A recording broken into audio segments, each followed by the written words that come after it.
Olá, boa tarde. Você acompanha agora as principais notícias do Brasil e do mundo desta quarta-feira. E o governo de São Paulo regrediu agora há pouco todo o estado à fase vermelha, a mais restritiva da quarentena. A medida entra em vigor na primeira hora do próximo sábado e deve permanecer até o dia 19 de março.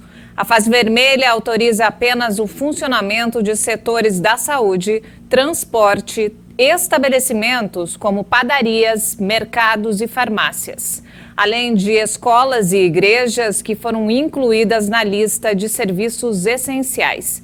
Shoppings, academias e comércios não podem funcionar. A determinação ocorre após o estado bater recorde de mortes por Covid e internados com a doença. E o avanço da pandemia fez com que outros estados também começassem a regredir nos planos de flexibilização. Entre os estados mais afetados, São Paulo está com toque de restrição, onde apenas serviços essenciais podem funcionar entre as 11 horas da noite e as 5 da manhã. Rio de Janeiro, Minas Gerais, Rio Grande do Sul e Bahia completam os 5 estados com mais mortes no país. O estado paulista já registrou 60.014 óbitos, sendo 1.286 mortes por milhão. No Rio de Janeiro, o segundo no ranking, mais de 33.176 pessoas perderam a vida para a Covid, cerca de 1.900 a cada 1 milhão de habitantes. Minas Gerais vem em seguida, com 18.645 mortes e 871 óbitos por milhão. O Rio Grande do Sul já registrou 12.645 óbitos ao todo e 1.104 quando analisado a cada milhão de habitantes. No ranking dos 5 maiores registros, a Bahia ocupa o 5º lugar, com 12.028 mortes no total e 803 por milhão. Acre e Roraima são os 2 estados que menos contabilizaram óbitos, cerca de 1.100 cada um. E pacientes de Santa Catarina estão sendo transferidos hoje para o Espírito Santo. O estado enfrenta um colapso na saúde. Dezenas de pessoas já morreram à espera de um leito de UTI. E ainda no sul, Porto Alegre confirmou ontem à noite 13 casos por transmissão comunitária da variante brasileira que surgiu no Amazonas. Especialistas já relacionavam o aumento de casos de Covid no Rio Grande do Sul com a circulação dessa variante. E no ano marcado pela pandemia, a economia do Brasil levou o pior tombo da série histórica. Os números do PIB, que é a soma de todos os bens e serviços produzidos pelo país, foram divulgados pelo IBGE agora há pouco e apresentou queda de 4,1% em 2020. É o maior recuo anual da série iniciada em 1996. Essa queda interrompeu o crescimento de 3 anos seguidos, de 2017 a 2019, quando o PIB acumulou alta de 4,6%. O PIB per capita alcançou R$ 35.172 no ano passado, recuo recorde de 4,8%. No quarto trimestre, que fechou o resultado de 2020, o PIB cresceu 3,2%.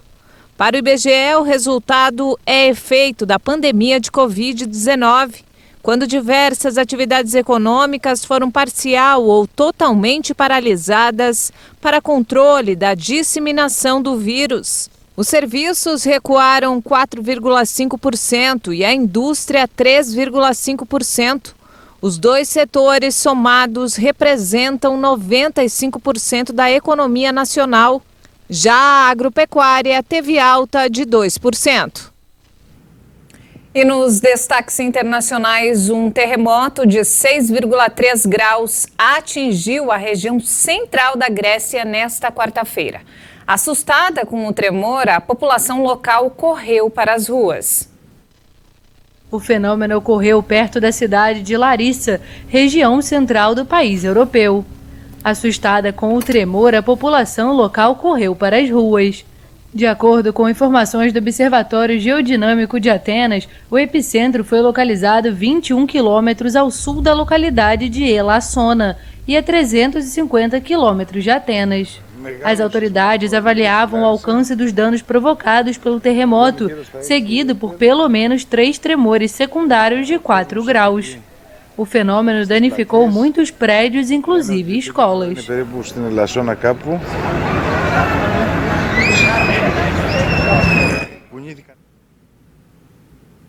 Os Estados Unidos anunciaram as primeiras sanções contra 7 altos funcionários russos em resposta ao envenenamento do opositor Alexei Navalny, pelo qual os serviços de inteligência de Washington responsabilizam Moscou. Em um esforço coordenado com a União Europeia, os Estados Unidos insistiram no pedido para que a Rússia liberte o líder opositor. Navalny foi preso em janeiro ao retornar para Moscou, despertando uma onda de manifestações contra o governo russo. De acordo com fontes da Casa Branca, é alto o nível de confiança de que funcionários do Serviço Federal de Segurança da Rússia usaram um agente nervoso conhecido como Novichok para envenenar Navalny em 20 de agosto de 2020. Washington garantiu que as sanções foram impostas em coordenação estreita com a União Europeia. Navalny, de 44 anos, se sentiu muito mal durante um voo interno que teve que fazer um pouso de emergência na Sibéria e depois foi hospitalizado em Berlim. Ele afirma que os serviços secretos russos o envenenaram com um agente neurotóxico.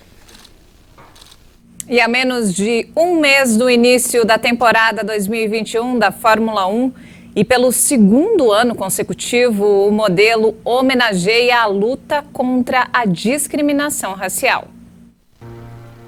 A ação é encampada pelo britânico Lewis Hamilton, que vai em busca do 8º título, um recorde jamais alcançado na categoria. A principal prioridade para 2021, no passado, era apenas ganhar campeonatos. Agora caminha para... No último ano, houve muita discussão sobre a igualdade e inclusão, e acho que há muito mais a se falar. Este ano é sobre trabalhar pela diversidade e realmente garantir que medidas sejam tomadas. O piloto também comentou a duração de apenas um ano do novo contrato com a equipe alemã, assinado no início de fevereiro. Em primeiro lugar, estou em uma posição confortável, em que alcancei a maioria das coisas que queria alcançar até este ponto. Então não há necessidade de planejar para muito adiante no futuro. Acho que vivemos em um período bastante incomum e eu só quis um ano. Podemos conversar sobre o assunto se fizermos mais e continuar adicionando mais um se for preciso. A equipe Alpine, antiga Renault, apresentou o carro que vai disputar a principal categoria de automobilismo do planeta.